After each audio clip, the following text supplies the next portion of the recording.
Hallelujah. आप सभी लोगों को जय मसीह की। प्रभु का धन्यवाद करते हैं आज के दिन के लिए कि प्रभु ने हमें ये मौका दिया है कि आज हम परमेश्वर के वचन से सीखने पाएं।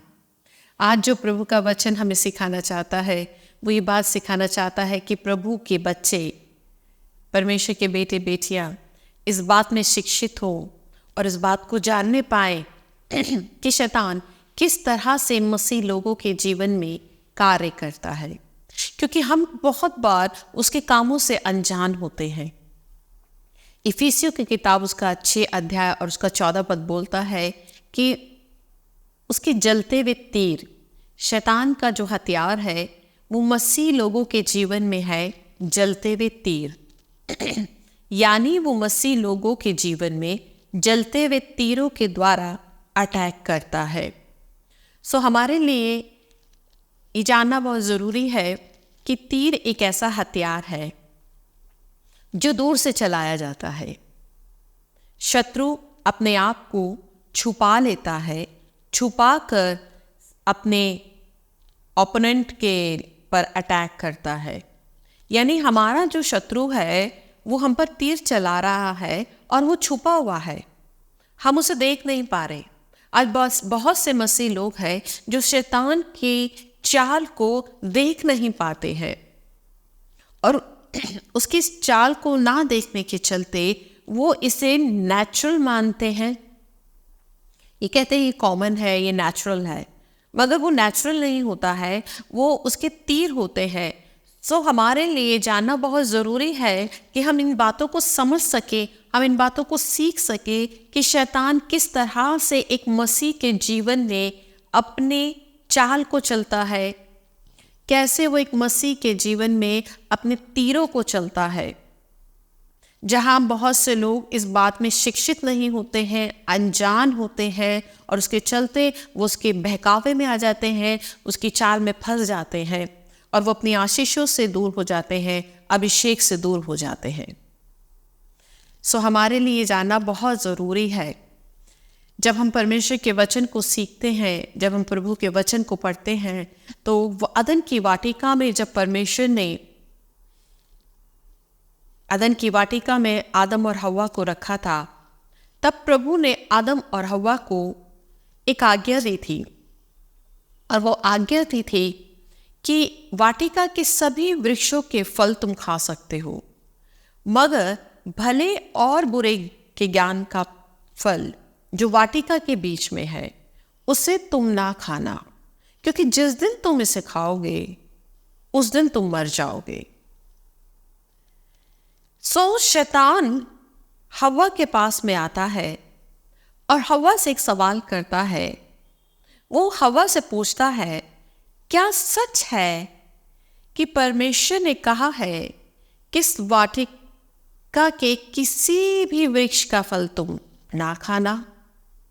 अब वहां पर सोचने वाली बात है, उसने एक शब्द बोला, क्या सच है? ऐसा करके उसने हव्वा को कहीं ना कहीं सोचने के लिए मजबूर कर दिया।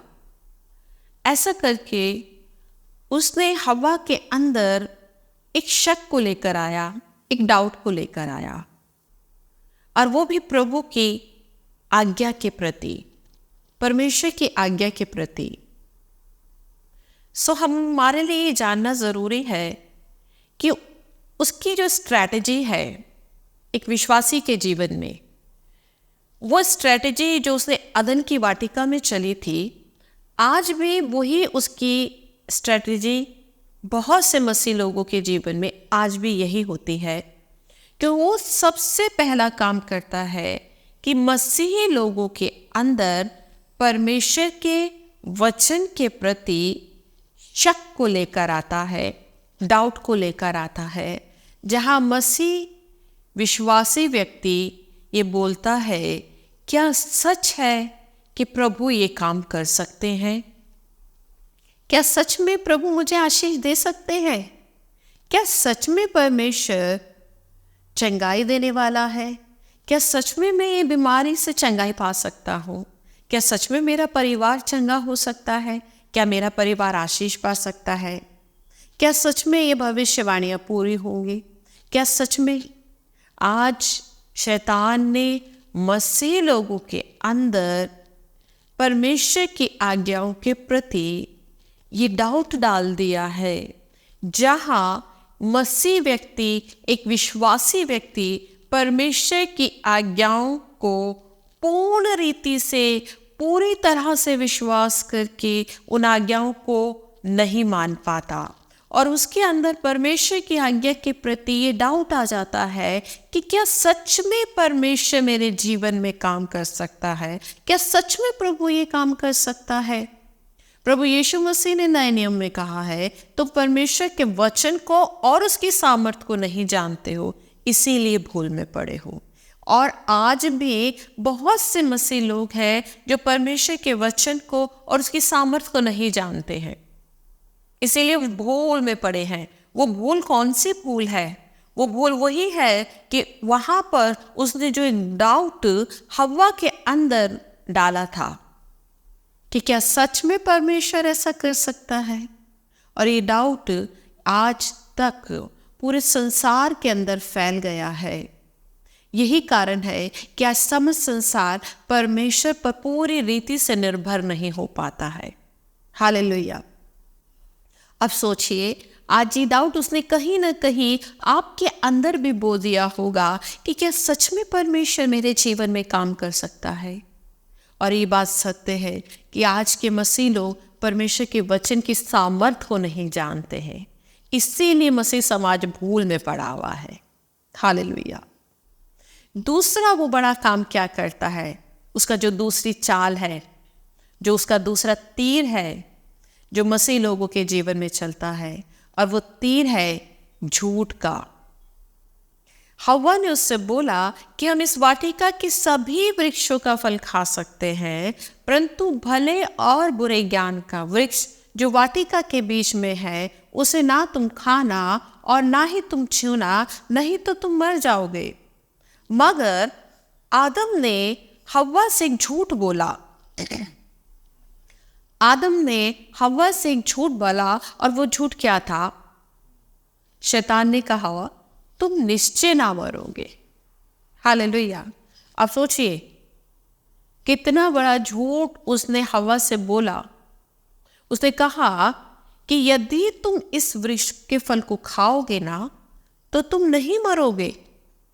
यानी इनडायरेक्टली वे में अगर देखिए, शैतान का कहना यह था, यदि तुम परमेश्वर की इस आज्ञा के विरोध में जाकर ये काम करोगे, आज ये काम, आज ये झूठ वो कितने ही मसीह लोगों के जीवन में बोलता है कि अगर ये हल्का सा भी पाप तुम कर लोगे ना, तुम मरोगे नहीं।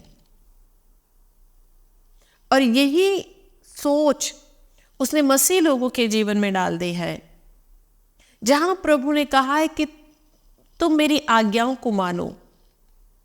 और आज मसीह लोगों के अंदर क्या आ गया है कि अगर हम ये काम हल्का सा कर लेते हैं, हल्का सा पाप, हल्का सा व्यभिचार, हल्का सा नशा, हल्का सा झूठ, हल्का सा, अगर ये काम कर लेंगे हम मरेंगे नहीं, क्योंकि प्रभु हमारी परिस्थितियों को जानता है। कई बार बहुत से लोग ये कहते हैं कि अगर हम ये थोड़ा कर भी लेंगे तो परमेश्वर से माफ़ी मांग लेंगे। आज उसने ये झूठ मसीह लोगों के अंदर ये फैला रखा है कि तुम मरोगे नहीं। दूसरा झूठ उसने क्या बोला? उसने कहा कि परमेश्वर आप जानता है, जिस दिन तुम इस वाटिका का फल खाओगे ना, उस दिन तुम आप परमेश्वर के तुल्य हो जाओगे।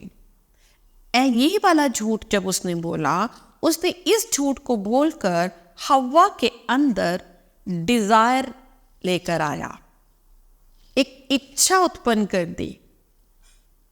आज भी शैतान मसीह लोगों के अंदर झूठ के द्वारा इच्छा उत्पन्न करता है।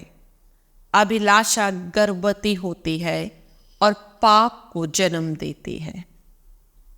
आप सोचिए, आज हम शैतान के झूठ में फंस जाते हैं, और झूठ के अंदर जब हम फंस जाते हैं, हमारे अंदर डिज़ायर आती है, उस गलत काम को करने की, क्योंकि हमारे अंदर उसने ये झूठ भर दिया है कि हम मरेंगे नहीं, हमारा कुछ नहीं होगा। प्रभु जानता है, उसने भी तो बोला प्रभु आप जानता है। आज भी मसीह लोग यही कहते हैं, प्रभु जानते हैं, यदि मैं ये काम कर रहा हूं तो प्रभु जानते हैं, प्रभु मेरे हालात जानते हैं, प्रभु मेरी मजबूरी जानते हैं, प्रभु सब कुछ जानते हैं, है ना। उसने भी बोला, और यही बात तो उसने हवा के अंदर डाली, और ऐसा करके उसने उसके अंदर अभिलाषा डाल दी, डिजायर डाल दी। और जब उसकी डिजायर, अभिलाषा गर्भवती होती है, पाप को जन्म देती है। और आगे वचन बताता है उसने उसके बहकावे में आके फल को देखा जो देखने में मनभावना था, बुद्धि देने में चाहने योग्य और खाने में भी लुभावना था। उसने उस वृक्ष के फल को खाया और वो पाप में गिर गई। हालेलुया।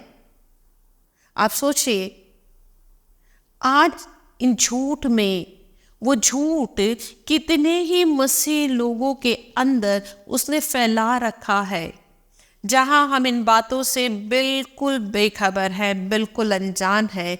हम नहीं जानते कि हम एक झूठ में जी रहे हैं और उस झूठ में हम सारी उम्र गुजार देते हैं। उसके झूठ में आके प्रभु यीशु मसीह ने यूहन्ना में क्या बोला है कि वो तो आरंभ से हत्यारा है और सत्य पर स्थिर ना रहा, क्योंकि सत्य उसमें है ही नहीं। जब वो झूठ बोलता है तो अपने स्वभाव ही से बोलता है, क्योंकि वो झूठ का पिता है। प्रभु यीशु मसीह ने उसको क्या बोला है? झूठ का पिता बोला है। और आज हम उस झूठ के पिता की बातों में आ जाते हैं, जहां बहुत से मसीह लोग उस झूठ में आकर उन कामों को कर जाते हैं जिन कामों को ना करने की आज्ञा प्रभु ने अपने वचन में दे रखी है। हालेलुया। तीसरा, उसकी बड़ी चाल, वो क्या करता है? जब आदम और हव्वा ने फल खाया, उनकी आंखें खुल गई, उन्हें पता चल गया कि वो निर्वस्त्र है। और जब परमेश्वर यहोवा वाटिका में आए तो वो छुप गए, उन्होंने अपने आप को छुपा लिया। और जब परमेश्वर ने उनसे को आवाज दी तो उन्होंने कहा कि हे परमेश्वर, तेरी आवाज सुनकर मैं डर गया, क्योंकि मैं नंगा था। हालेलुया। ये डर कहां से आया? कौन लेकर आया? आज बहुत से मसीही लोगों के अंदर वो इस डर को लेकर आता है कि मैं तो पापी हूं, मैं इस योग्य नहीं हूं कि मैं ये काम कर सकूं। हमारे अंदर एक डर आ जाता है, फियर को लेकर आता है। और प्रभु यीशु मसीह ने अपने वचन में कितनी ही बार कहा है, मत डर। आज मसीह लोगों के अंदर डर कहां से आया? वो दुष्ट लेकर आया। मसीह लोगों को वो डराता है। आज लोग डरते हैं, अपने फ्यूचर को लेकर डर रहे हैं, अपनी चंगाई को लेकर डर रहे हैं, जहां वो अपने भविष्य को लेकर डर रहे हैं कि क्या ये काम मेरे जीवन में होगा या नहीं, कल मेरा क्या होगा, कैसे होगा। डर प्रभु ने नहीं दिया है, क्योंकि वचन में लिखा है परमेश्वर का आत्मा भय का आत्मा नहीं है, वो प्रेम का, संयम और साहस का आत्मा है। हमारे अंदर डर है। अगर आप आज डर में हैं, डर में जी रहे हैं, तो निश्चय जाने कि आप कभी भी परमेश्वर की आशीषों को अपने जीवन में अनुभव नहीं कर पाएंगे। जब प्रभु यीशु मसीह नाव पर थे, नाव में सो रहे थे, तूफान आया और वचन बताता है चेले घबरा गए। चेले प्रभु यीशु मसीह के पास में पहुंचे और चेलों ने प्रभु यीशु मसीह से कहा, हे प्रभु, क्या तुझे कुछ भी होश नहीं कि हम नाश हो रहे हैं? चेले घबरा गए, डर आ गया उनके अंदर और उनको ये डर लगा कि हम नाश हो जाएंगे। वो उस समय ये भूल गए थे कि वो वचन जो देहधारी हुआ है, जिसके द्वारा ये पृथ्वी सृष्टि रची गई है, वो हमारी नाव में सवार है। वो डर गए और डर कर घबरा गए, और घबराहट में वो यीशु मसीह के पास कंप्लेंट लेकर पहुंचे। और प्रभु यीशु मसीह ने क्या कहा? तुम्हारा विश्वास कहाँ था? आप सोचिए, जब शैतान हमारे जीवन में डर लेकर आता है, हमारे अंदर कंप्लेंट आती है, हमारा विश्वास चला जाता है। यानी जब डर आया, चेलों का विश्वास चला गया। वो भूल गए इस समय कि हमारी नाव में यीशु मसीह सवार है। वो भूल गए। जब लोगों के अंदर डर आता है, वो ये भूल जाते हैं कि हमारा विश्वास जीवते परमेश्वर पर है, हमारा विश्वास यीशु मसीह पर है, यीशु मसीह मेरा उद्धार करता है। हम भूल जाते हैं उस समय, हम डर जाते हैं, और डर में हमारे अंदर कंप्लेंट आ जाती है, और जब हम डर जाते हैं तब हमारा विश्वास चला जाता है। यीशु मसीह ने भी कहा, तुम्हारा विश्वास कहाँ था? यानी उस समय उनके अंदर विश्वास नहीं था। सो निश्चित जाने, अगर आज आपके अंदर किसी भी प्रकार का भय है, आप भय में जी रहे हैं, चाहे आपको आपकी बीमारी का भय है, आपको पति का भय है, आपको अपने बच्चों का भय है, आपको आने वाले कल का भय है, या किस अपने पाप से आप डर रहे हैं कि मैंने पाप किया और आपके अंदर भय है, या किसी भी चीज को लेकर अगर आप डर रहे हैं, तो आप निश्चित जाने उस समय आप विश्वास की स्थिति में नहीं है। क्योंकि यीशु मसीह ने कहा, तुम्हारा विश्वास कहाँ था? यानी उस समय उनके अंदर विश्वास नहीं था।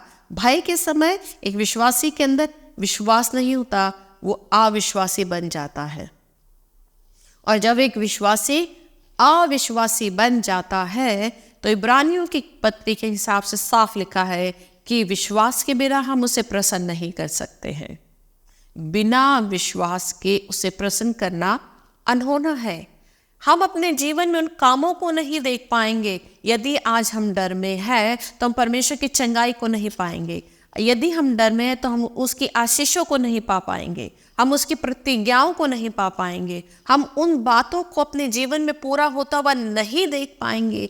अगर हमने उसके किसी भी तीर को हमने अगर अपने जीवन में चलता हुआ देख लिया है, आप देखें कि कहाँ शैतान आपके अंदर डाउट्स को लेकर आ रहा है। वो आपसे झूठ बोल रहा है, आप उसके झूठ के बहकावे में आ रहे हैं।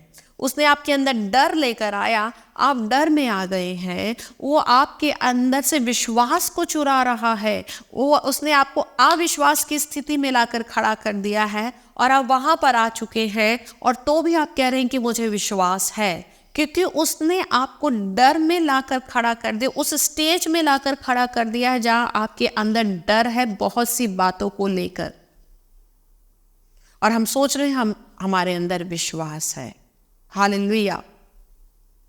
कई बार इन बातों के चलते जहां हम शैतान के इन तीरों को समझ नहीं पाते हैं, हम देख नहीं पाते कि वो किस तरह से वचन साफ बोल रहा है, कि हम उसकी युक्ति से अनजान नहीं है। हमारी जो लड़ाई है वो एक ऐसे सामर्थ्य से है, फिजिकल नहीं है, लहू और मांस से नहीं है। हमारी लड़ाई तो स्पिरिचुअल है। हमारा शत्रु भी स्पिरिचुअल है, और उसके तीर भी स्पिरिचुअल है। उसके तीर स्पिरिचुअल है, जहां वो हमारे माइंड पर कंट्रोल करता है, हमारे दिमाग पर कंट्रोल करता है, वो हमारे विचारों से बातें करता है, और हम उसकी चाल में आ जाते हैं। और उसकी चाल में जब हम आते हैं, हम अपनी आशीषों से दूर चले जाते हैं, चंगाई से दूर चले जाते हैं, परमेश्वर की उस योजना से दूर चले जाते हैं जहां हम उसके बहकावे में आते हैं। सो आप ध्यान रखें कि आप यदि वो कहीं भी आपके जीवन में अपने इन तीरों को चल रहा है, तो परमेश्वर ने आपको वचन की सामर्थ दी है। इफिसियों की किताब में लिखा है कि अपने हथियार बांध लो। सो परमेश्वर ने हमें हथियार दिए हैं कि हम उन हथियारों के द्वारा उस दुष्ट की हर एक युक्ति का सामना कर पाएंगे, जब हम अपने हथियारों को बांध लेंगे। और सबसे अधिक महत्वपूर्ण है वचन की तलवार।